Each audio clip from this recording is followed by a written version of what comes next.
Deep in the Indian Ocean, on the island of Mauritius, lived a bird like no other. Meet the dodo, a flightless wonder with a massive, multicolored hooked beak.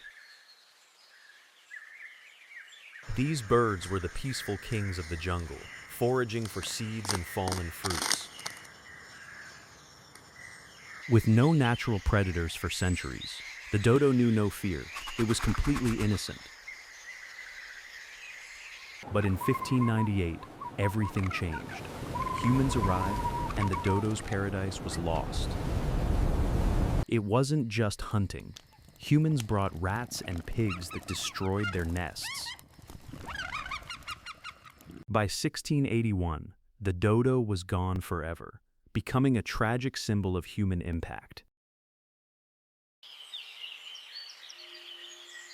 Join NatureTube to protect our world. Subscribe and like for more.